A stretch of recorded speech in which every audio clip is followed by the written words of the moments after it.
SRF Audio. Simon, die Schrecken der anderen, so heisst der Roman, wo du gelesen hast, wo du ausgewählt hast, wo du mitgebracht hast für die Episode. Martina Glavadetscher, genau.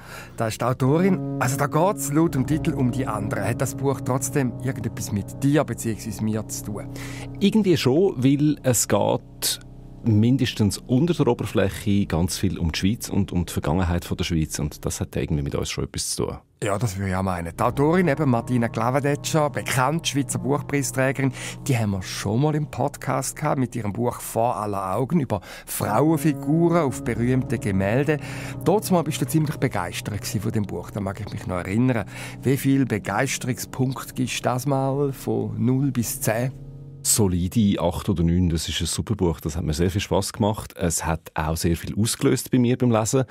Und das alles miteinander, finde ich, ist eigentlich schon ein klares Qualitätsmerkmal. Das Cover, das ist ja noch interessant. Also da sieht man irgendein so ein Federvieh, irgendein totes Rebhuhn, wo der Kopf runter, blutig an einem Haken hängt. Und dann gibt es eine Katze, die schleicht sich da mit gierigem Blick an, um jetzt das Rebhuhn wahrscheinlich zu packen.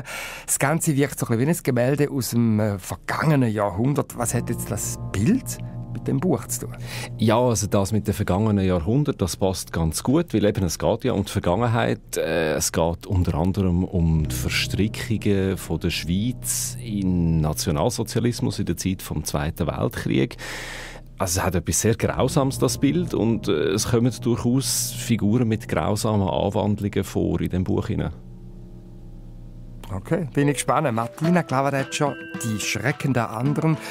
Darüber reden wir in dieser Episode von unserem Podcast Literaturclub 2 mit Buch. Ich bin der Felix Münger. Und ich, der Simon Lüthold. Simon, also, wir haben ja schon etwas gehört. Es geht offenbar um die Vergangenheit, es geht um die Schweiz. Jetzt habe ich auch schon erwähnt, mit dem letzten Buch «Vor aller Augen» ist Martina Glavadetscher auch im Podcast gewesen. Da sind es einzelne Kurzgeschichten gewesen, ausgehend von Kunstwerken mit Frauenfiguren drauf. Das war doch eine politische Komponente gewesen. Also da hat man sichtbar machen, die Frauen sind immer ein bisschen am Rand gestanden, die rücken wir jetzt mal ins Zentrum. Ist das wieder so? Geht es wieder um etwas, das da gern übersehen wird, was Martina Glavadetscher zum Thema macht? Ja, das kann man auf jeden Fall sagen. Also, vielleicht muss ich noch ein bisschen Auslegeordnung machen. Also ich habe schon gesagt, es geht um die Verstrickungen von der Schweiz in der Zeit des Nationalsozialismus. Es geht aber auch um einen Mord. Es ist irgendwie auch noch eine Kriminalgeschichte. Es geht um alte Nazis, es geht um junge Rechtsextreme und es geht auch noch um Drachen. Da kommen wir dann auch noch dazu. Drachen. Und was du gesagt hast, Sachen, die man gerne vergisst. Es geht viel auch um Geschichten, also um Sachen, die erzählt worden sind, Sachen, die stattgefunden haben oder Sachen, die man dann eben nicht mehr so erzählt, aus verschiedenen Gründen. Also es kommt sehr, sehr viel zusammen. Mehrere Geschichten, die miteinander verwoben sind in diesem Buch. Und bei den unterschiedlichen Figuren in diesem Buch tönt es dann auch unterschiedlich. Es ist also auch sprachlich sehr eine vielseitige Angelegenheit. Ja, also es dunkelt mich also sehr einen bunten Blumenstrauß, den du da aufgestellt hast. Also du sagst, gut, du hast eben 8 oder 9 Punkte gegeben von 10 in Sachen Begeisterung. Das funktioniert. Ich finde, es funktioniert. Aber man muss vielleicht ein bisschen erklären. Also ich fange sonst einfach einmal an. Es gibt mehrere Erzählstränge, hauptsächlich 2. Der erste ist eben das, was so ein bisschen Kriminalgeschichte oder Thrillermäßig ist. Es fängt an wirklich wie ein Tatort. Es wird in einem gefrorenen See ein Leich gefunden. Und dann geht einer an, der heisst Schiebig, der ist eigentlich Polizeiarchivar und der wird nur abkommandiert, dass er am See bei dieser Leiche mal wartet, bis die richtige Polizei dort ist. Er trifft dort bei dieser Leiche aber eine wildfremde Frau, die kommt dann auch und schaut so ein bisschen schauen, was er macht. Die interessiert sich sofort sehr für die Leiche und dann auch im Weitergang vom Buch für den Fall.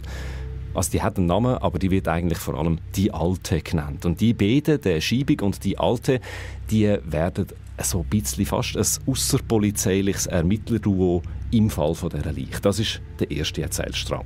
Also das ist ja so eigentlich klassisch Krimi, was genau. du da erzählt hast. Es ist ein Mix aus eben so Krimi und Thriller, weil dann auch bald sich einmal ein bisschen abzeichnet, wer das könnte gewesen sein und mit welchem Motiv und so. Aber ganz klar ist es eben am Schluss dann doch nicht. Und dann gibt es den zweiten Erzählstrang. Dort geht es um einen Mann namens Kern. Das ist ein einflussreicher Industrieller, der wohnt am gleichen Ort, wie der See ist. Und der Kern, das ist sehr eine gespaltene Figur. Das ist einerseits ein Opportunist, ein Geld- und Machtmann.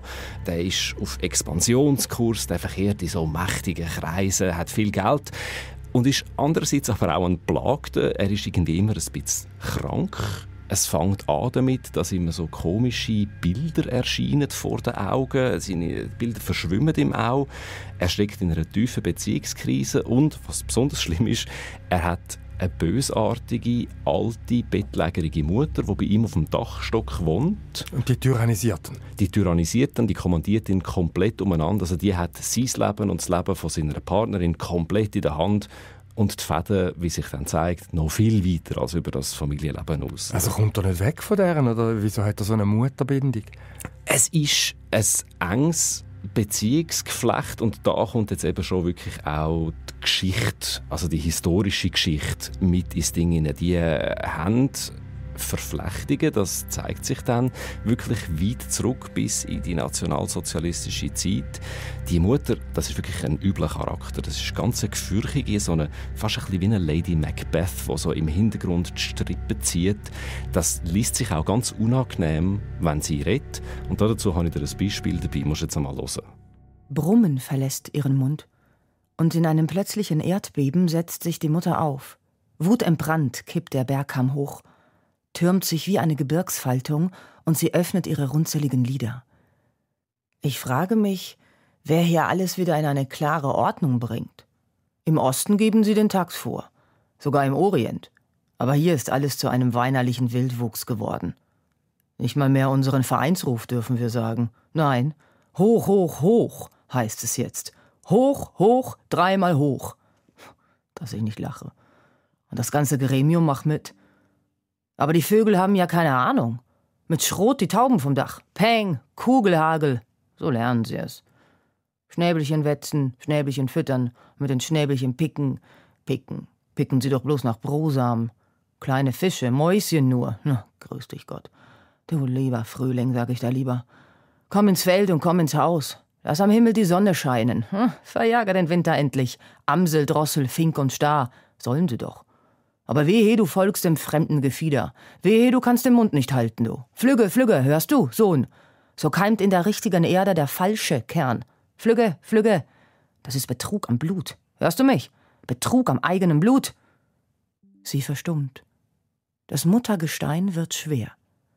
Die wirren Geister haben den Boden wieder verlassen, denkt Kern, während der Mutterberg in sich zusammensackt. Ja, das ist jetzt wirklich eine gefürchtige Figur. Also, es erinnert mich gerade so ein bisschen an Alfred Hitchcock, Psycho, oder die Mutterfigur im Hintergrund, wo der Sohn so abhängig ist. Übrigens, ja, generell, die Mütter in letzter Zeit kommen jetzt also die Literatur nicht so gut weg. Es gibt da einen Haufen sehr kritische Darstellungen. Aber eben, da spürt man so eine Nazisprache, oder? Betrug am Blut, oder? Und dann das Muttergestein, also das ist eine Nationalsozialistin, die Mutter. Also das zeigt sich je länger, desto deutlicher. Das ist wirklich noch eine, die ganz stark dieser Zeit nachhängt und wo eigentlich sich das auch zurückwünscht. Also, dann haben wir also die Mutterfigur und dann hast du ja vorher vom anderen Erzählstrang noch erzählt. Also Schiebig und eben die Alt. Wie funktioniert denn das jetzt miteinander?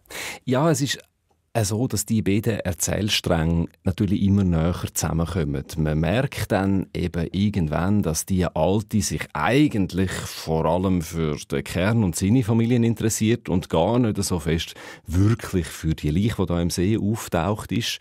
Aber wie das genau zusammenhängt, das erschließt sich nicht von Anfang und es ist auch, also ich kann jetzt nicht alles verraten, aber es geht lang, bis da klar wird, wie das eigentlich alles genau zusammenhängt. Aber du hast am Anfang noch etwas erzählt von Drachen. Und wo kommen denn jetzt die drin?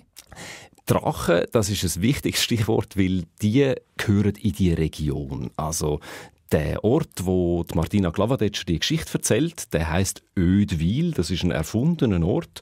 So ein wie Gülle vom Dürrenmatt. Hat etwas von Gülle vom Dürrenmatt, genau. Das ist der Ort an einem See. Dort gibt es einen Berg und um den Berg und um die Region ranken sich diverse Mythen. Unter anderem eben mit Drachen. Und der Schiebig, der Polizeiarchivar, das ist ja eigentlich ein Papiertiger. Der wohnt im Keller vom Polizeirevier und tut Papierberge und Geschichten umschieben, oder? Und der erinnert sich natürlich an diese Sagen und das funkt ihm immer wieder rein. Also das funkt ihm schon rein in dem Moment, wo er zu dieser Leiche geht auf dem See. Dazu habe ich auch eine Lesepassage dabei. Das erzählt er dann nämlich einmal der Alten, was ihm da alles in den Sinn gekommen ist. Kennen Sie diese alberne Geschichte des Fassbinders im Felsen? Die Alte schüttelte den Kopf. Irgendwann im 15. Jahrhundert, lange nach dem Sieg über die Habsburger, da wollte ein Küfner namens Fassbind für sein Handwerk in den Wäldern Holz holen und fiel dabei oben am Frackmond in eine tiefe Felsspalte. Beim Aufprall verlor er das Bewusstsein, und als er wieder zu sich kam, lag er in einer finsteren Felsgrotte, die er vorsichtig zu erkunden begann. Nach einer Weile gewöhnten sich seine Augen an die Dunkelheit im Gestein, und er kam zu einer Aushöhlung, in der 2 gigantische Tiere hausten. 2 krokodilhafte Echsen mit dick gepanzertem Rücken, mit Schwanz und ledrigen Flügeln. 2 Drachen. Er wurde ihr Haustier sozusagen und blieb. Er hatte keine andere Wahl. Die Ungeheuer wollten ihn nicht mehr gehen lassen. In den kalten Monaten wechselten die Reptilien in eine Art Winterstarre, ernährten sich vom Tropfwasser an den Felswänden. Und der Fassbind tat es ihnen gleich. Er leckte die salzigen mineralischen Rinnsale von den Gesteinswänden und überlebte. Im Frühling schließlich, nach gefühlten Jahren in Kälte und Dunkelheit, kam langsam wieder etwas Leben in die Tiere. Und als der Tag kam, wo die beiden Drachen an die Oberfläche krabbelten und in die Lüfte stiegen, entkam er der Grotte im Flug. Er wurde mit den Drachen hinausgespült, zurück in die Welt der Menschen. Doch dort glaubte ihm niemand. Und an genau diese alte Geschichte musste ich auf dem See denken. Er taucht nochmals auf, dachte ich. Ja, da hat man jetzt übrigens auch gehört, das ist wirklich ganz eine andere Sprache als vorher. Gell? Der Hassrap von der Mutter. Das ist ja mehr so eine Märchensprache, sehr plastisch, sehr klar. Also, was mir jetzt schon auffällt, Martina Glavadetscher, gut, das hast du schon gesagt, aber es erschließt sich mir jetzt, bringt da sehr viele verschiedene Stoffe zusammen. Oedwil haben wir gehört, ein Berg mit Frackmond. Frackmond, genau. Ja. Kennst du Frackmond? Nein. Das ist ein Name von Pilatus. Und das hat mich dann schon ein bisschen stutzig gemacht. Also, eben, wo liegt das Ganze? Martina Glavadetscher ist ja aus der Zentralschweiz. Sie ist aus der Zentralschweiz und eben Frackmond ist unter anderem ein Name von Pilatus. Ich bin dann schon ein bisschen gewundert geworden und wollte es ein bisschen genauer wissen und habe also die Landkarte durchforstet. Habe dann schnell gemerkt, es gibt sehr viele verschiedene Schauplätze von dem Buch, viele Entsprechungen in der Realität. Und sie kondensiert das aber alles auf dem Ort namens Oedwil. Es gibt tatsächlich einen kleinen Oedwil-Weiler Bestand in der Nähe. Es gibt neben dem Weiler eine Schlucht namens Rotzloch-Schlucht. Und in dieser Rotzloch-Schlucht gibt es ein Drachenloch. Aha, dann haben wir es. Es ist also auf jeden Fall mal relativ gut verortbar. Und darum habe ich auch gefunden, ich habe natürlich mit der Martina Glavadetscher zu einem Gespräch abgemacht. Ich wollte sie dort treffen. Gefunden, wenn es schon die Entsprechungen gibt, dann gehen wir dort auch hin. Und wie sieht es denn dort aus? Ist das so wirklich sehr gefürchtig, drachenmäßig? Also das ist ein enges Schlüchtchen mit einem Bach, der rauscht. Das hören wir nachher auch. Und in dem Schlüchtchen hat es auf der einen Seite hat's wirklich ein dunkles Loch. Also wir sind am Mittag tätig und du hast dort drin fast nichts gesehen. Also wir mussten auf dem Handy Taschenlampen anstellen und nur dann in den hinteren Winkel von dem Loch nichts gesehen. Es ist also sehr eine eindrückliche Kulisse, die Martina Glavadetscher da gewählt hat. Und als ich also mit ihr dort war, das war natürlich die erste Frage, die ich ihr gestellt habe. Warum eigentlich da? Warum da? Weil ich in der Innerschweiz aufgewachsen bin. Obwohl ich mich tatsächlich stark wehre, dass es hier spielt. Es könnte ja auch einfach beispielhaft sein für eine Geschichte in der Schweiz oder in Europa oder im ländlichen Europa zumindest.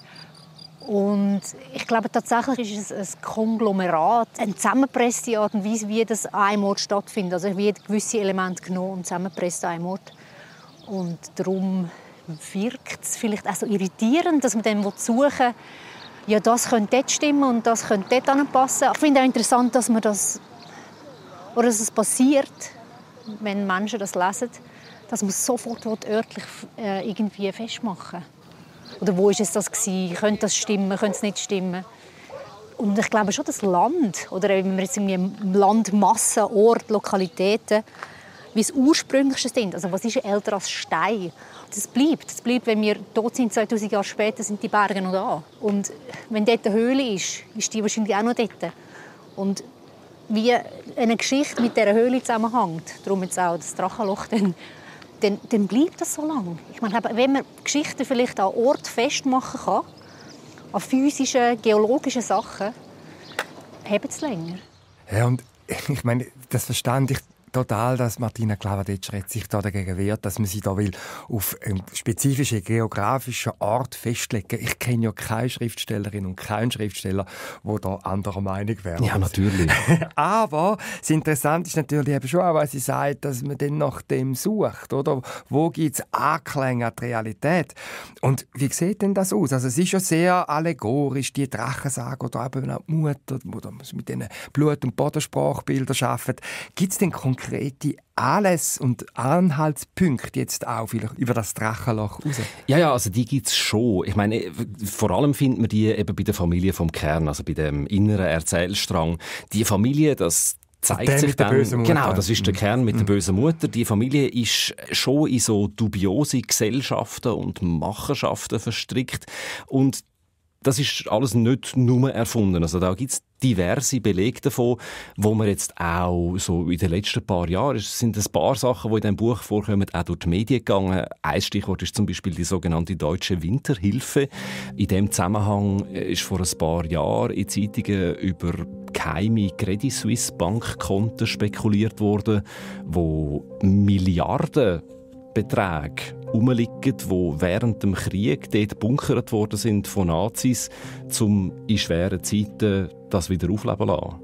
Ja, von dem habe ich auch gehört. Also eben die Deutsche Winterhilfe, das ist ja da so ein staatlich initiiertes Fürsorgewerk gewesen, wo Menschen hätten sollen helfen, dass sie besser Teil von dieser sogenannten deutschen Volksgemeinschaft werden. Und das andere war, glaube ich, schon die geheimen Konten, dass da auch Nazis, die dann auf Argentinien geflohen sind nach dem Krieg, da Geld auf die Seite gebracht haben und eben das Geld bunkert haben auf der damaligen Schweizerischen Kreditanstalt. Genau, also das ist alles ein bisschen undurchsichtig. Ein Teil ist bei argentinischen Banken, ein Teil ist bei Schweizer Banken und auf jeden Fall ist es nie gefunden worden. Und ich glaube, die Aufarbeitung ist erstens harzig und zweitens auch immer noch im Gang. Und im Buch ist es dann eben so, dass möglicherweise am Kern seine Mutter, also der böse Nazi-Drache vom Dachstock, die letzte ist, die noch Zugriff auf die Konten hat, die die Nummern noch kennt. Und sie will natürlich jetzt dafür sorgen, dass ihr Sohn das für die richtige Sache in Anführungs- und Schlusszeichen einsetzt. Also plant sie etwas denn? Genau, und es gibt dann auch, also da gibt es dann so Machtgesellschaften, die Herren mit Zylinder. Das sind alles gefürchtige Gestalten, die sich im Gasthof Adler treffen, die eben auch um die richtige Sache bemüht sind.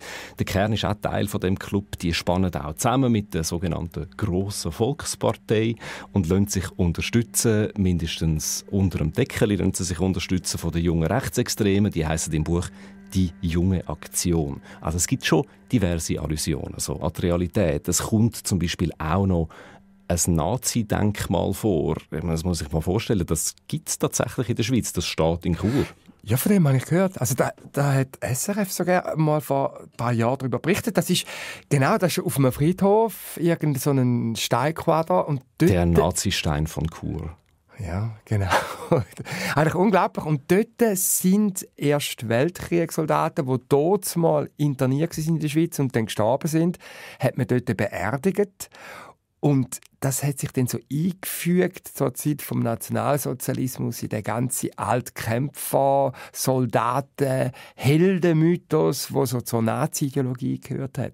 Und also das kommt auch vor. Das kommt auch vor im Buch. Natürlich Kunstgriff von der Martina Glavadetscher, das ist dann nicht in Chur, sondern eben in dem fiktionalen Ort namens Oedwil.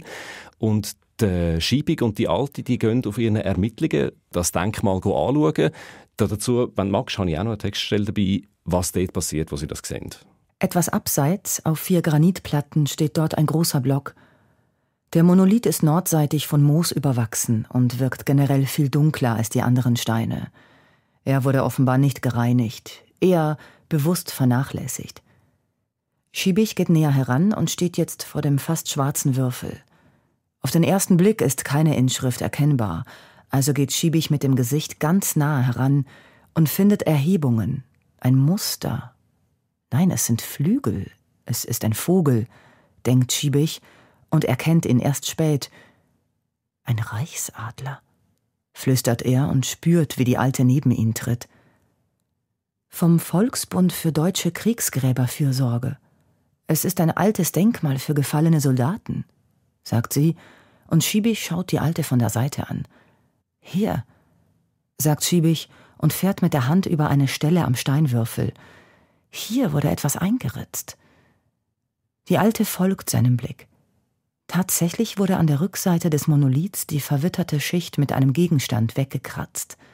Moos und Flechten fehlen, und die raue Oberfläche zeigt jetzt ein pfeilförmiges Symbol, eine Tivatsrune, und gleich daneben steht zweimal die Zahl 8.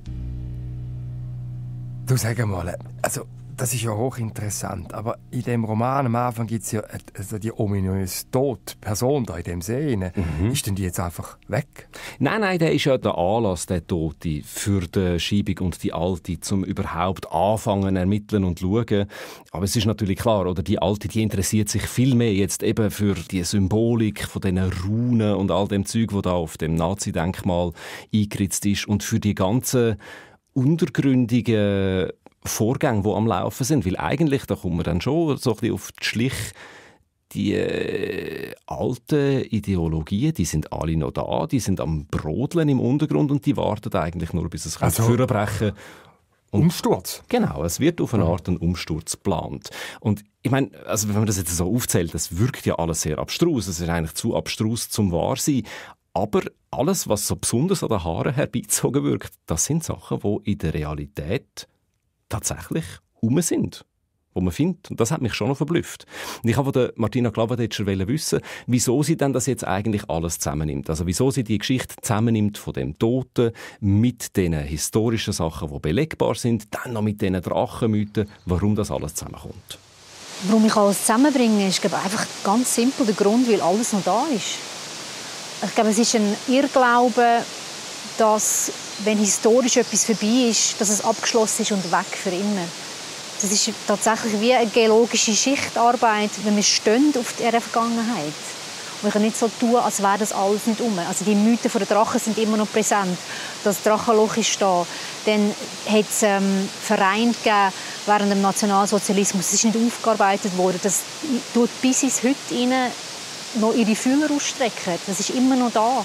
Du hast die Gelder angesprochen, die sind noch da, etc. Also das ist gar nicht möglich, das nicht alles miteinander zu denken. Darum ist es mir wichtig, auch die Sachen parallel zu stellen, um zu zeigen, dass man einerseits natürlich total Freude hat an einer auch sehr grausamen Sage über einen Winkelried oder irgendwelche Drachenschlachten, die sehr blutig sind und vielleicht gar nicht so heroisch, wenn man sie jetzt darstellt.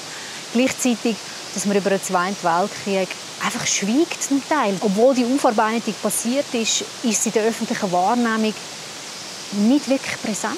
Währenddem ich recherchiert habe, ich selber verstaunt, was alles um ist, dass es da die Feiern gegeben hat zum Führersgeburtstag, also Hitlers Geburtstag ist in der Schweiz immer wieder gefeiert worden. Es hat Sportfestspiele gegeben im Letzigrund, es hat diverse Vereinigungen gegeben, wo der Hitlerjugend ähnlich sind, Jungmädels, deutsche Kolonien.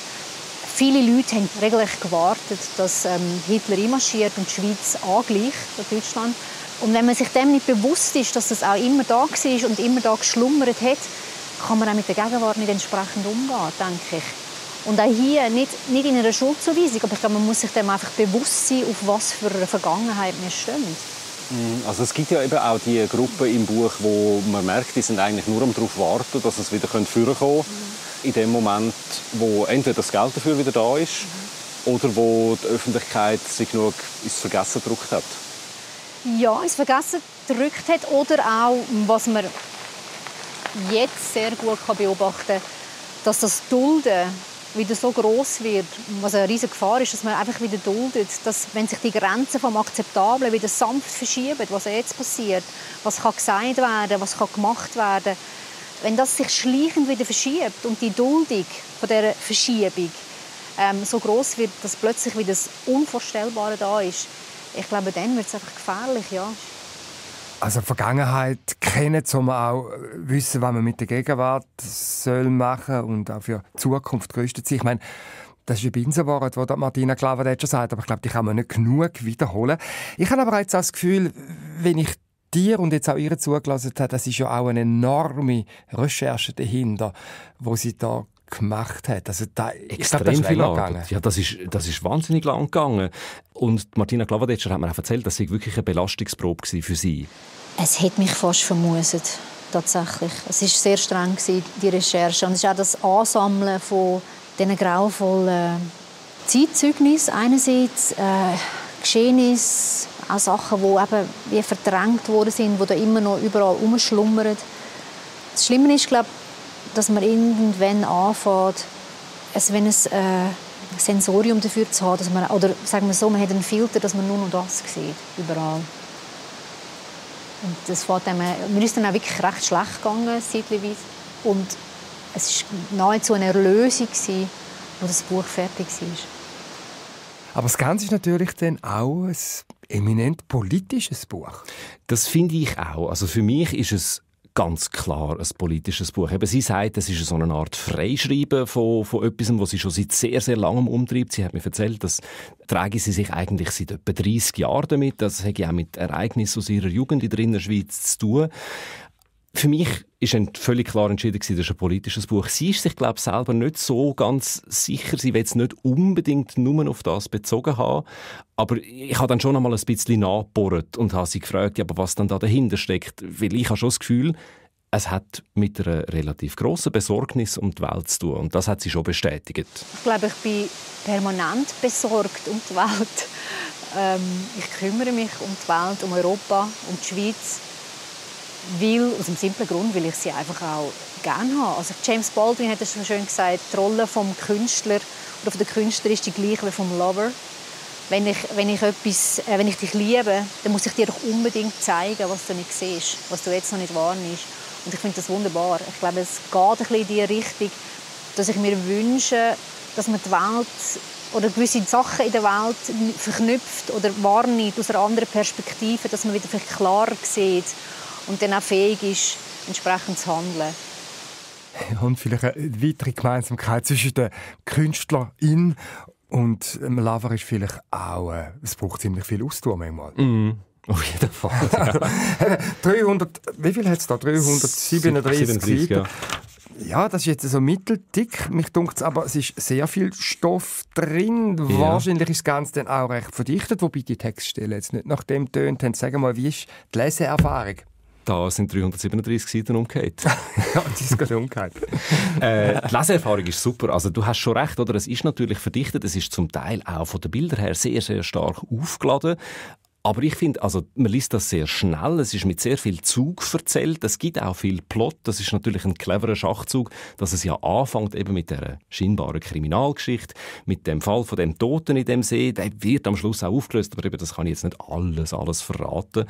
Es ist unterhaltsam, es hat starke Bilder drin. Aber bringt da denn also die Erzählstränge, sind denn die abgesetzt voneinander? Da überlappt sich da und verliert man da die Orientierung? Die Orientierung verliert man nicht, weil es sind andere Figuren und das ist auch immer ganz klar. Das wird wirklich erst ganz am Schluss alles zusammengeführt. Es wechselt kapitelweise hin und her und das ist wirklich gut gemacht. Man bleibt da dran. Und ich habe in meinem Gespräch mit der Martina Klawadetscher auch recht lang wirklich so über das Handwerkliche, über das Gemachte an diesem Buch geredet. Und sie hat gesagt, sie hat sich schon lange überlegt, wie sie jetzt diesen schweren Stoff am besten erzählen soll. Ich glaube, es ist das Falsche, wenn man sehr schwere Themen mit einem sehr schweren Ton dann auch probiert zu vermitteln, weil schlussendlich oder nur Zahlen oder nur Statistiken bringt oder nur historische Fakten. Es funktioniert für mich als Autorin, die Fiktion schreibt, nicht. Es braucht etwas, das das transportiert. Und wenn man das auf eine schelmische Art und Weise, auf eine verspielte Art und Weise machen kann, wo den Leuten im besten Fall Freude macht zum Lesen, Und dann hat man wie einen Inhalt vermittelt, gleichzeitig noch. Es ist so ein bisschen das trojanische Pferd.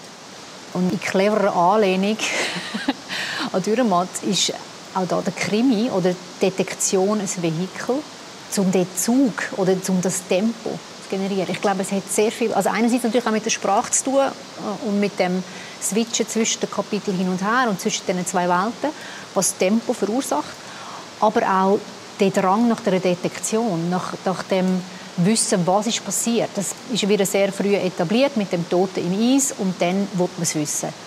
Aber es hilft natürlich dann, vielleicht auch unliebsame Elemente extrem sexy zu erzählen. Und man bleibt dran. Das ist ein bewusster Entscheid. Ich meine, auch Dürrenmatt hat das gemacht mit seinen Krimis. Der hat dann auch sehr viel Gesellschaftskritik in diesen Krimis platziert und versteckt. Das finde ich super klug. Ja, jetzt hat sich der Verdacht vom Anfang mit Oedwil und Gülé noch bestätigt. Also offenbar, ja, der Dürrenmatt ist da so ein bisschen Pate gestanden bei dem Buch. Und ja, Gesellschaftskritik, klar. Also der Dürrenmatt hat natürlich sehr stark auch sein Weltbild, also die Welt als Labyrinth dargestellt in seinen Werken, aber auch Gesellschaftskritik. Also eben zum Beispiel in der Besuch der alten Dame, in dem Gülle, da wird eine Welt gezeigt, die ja, prägt ist von Selbstgerechtigkeit, von Geldgier, von Opportunismus. Oder eben Krimi, Versprechen. Dort wird auf einmal gezeigt, wie alle dem können brechen und Bauern zur Lynchjustiz können greifen, wenn es dann nötig ist. Also der Dürrenmatt ist offenbar eine wichtige Figur. Er ist eine sehr wichtige Figur und wenn man das einmal gesehen hat, man findet 1000 Stellen im Buch. Es gibt auch so ein Dürrenmatt hat ja auch viel und gerne über das Essen geschrieben. Es hat so ein regelrechtes Fressgelage auch in der Mitte von der Martina Glavadetscher in dem Buch. Also es sind wirklich diverse Möglichkeiten, um das anknüpfen.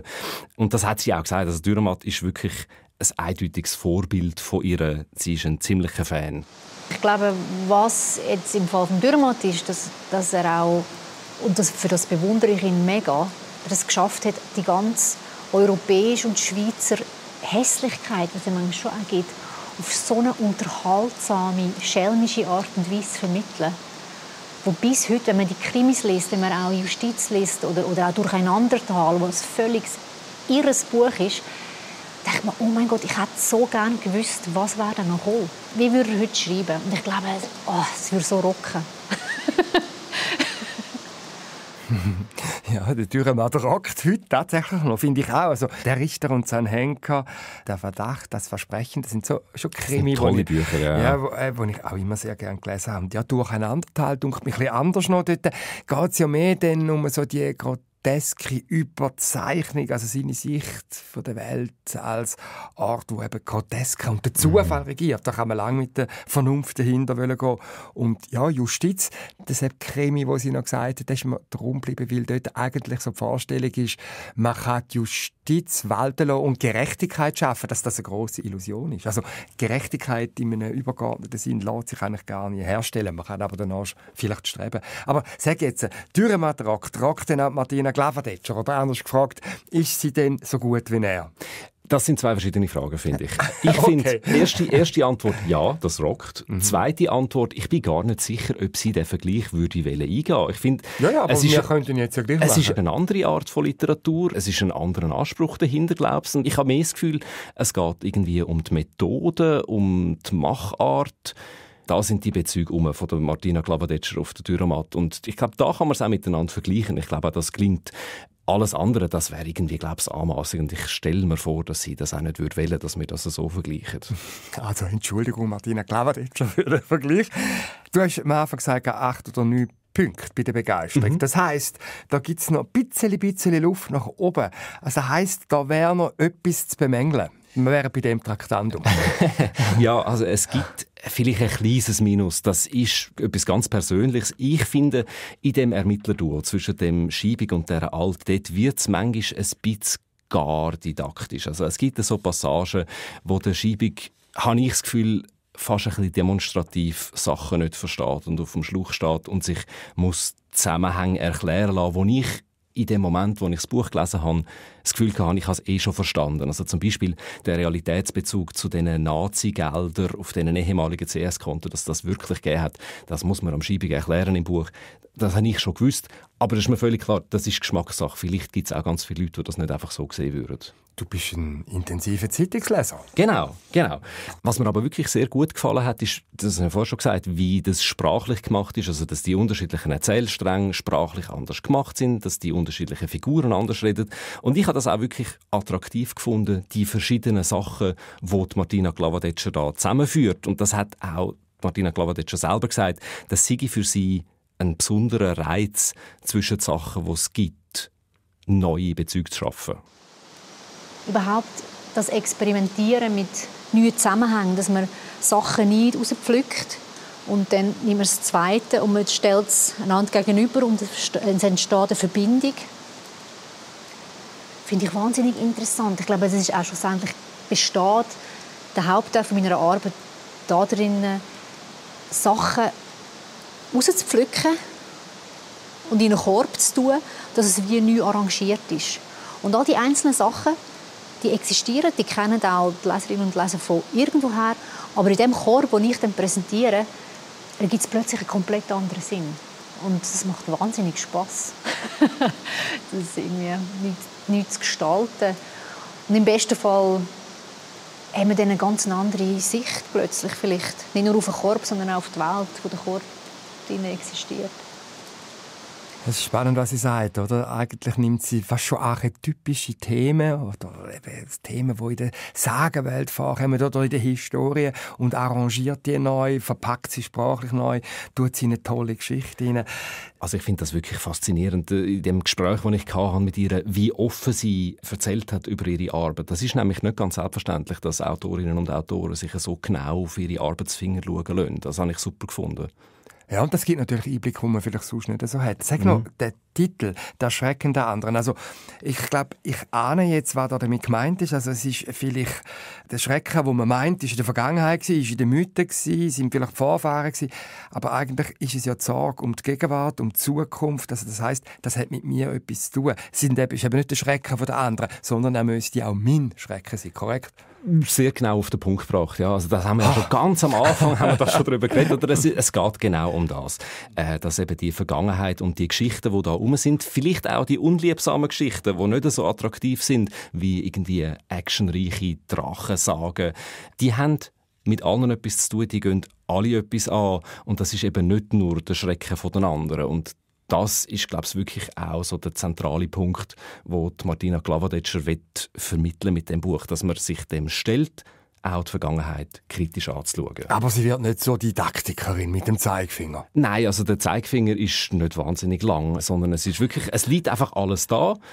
Also das hat dann in mir selber stattgefunden, die Auseinandersetzung, das Recherchefieber, das mich gepackt hat, um herauszufinden, wo ist das, was ist da alles gewesen und so weiter. Natürlich kann ich nicht weglügen und das finde ich auch, muss man nicht weglügen, weil es ist da eine Autorin am Werk mit einer klaren Haltung und auch mit einem klaren Anspruch an das, was sie macht.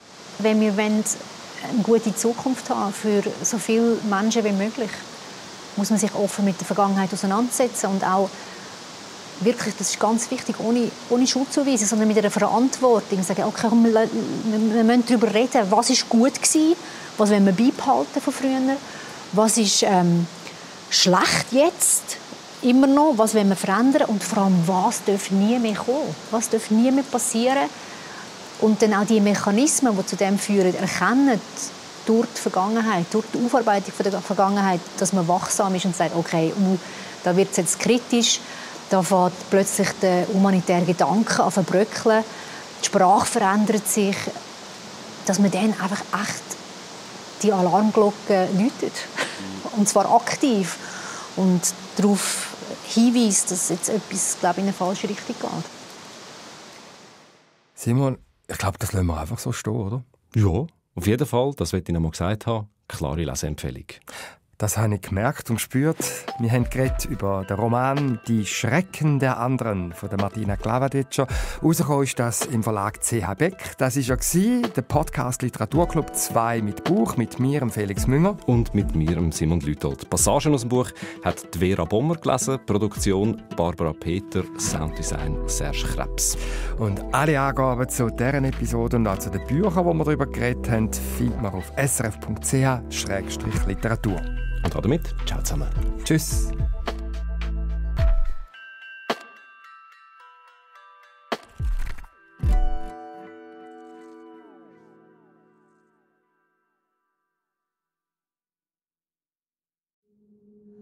Das war ein Podcast von SRF.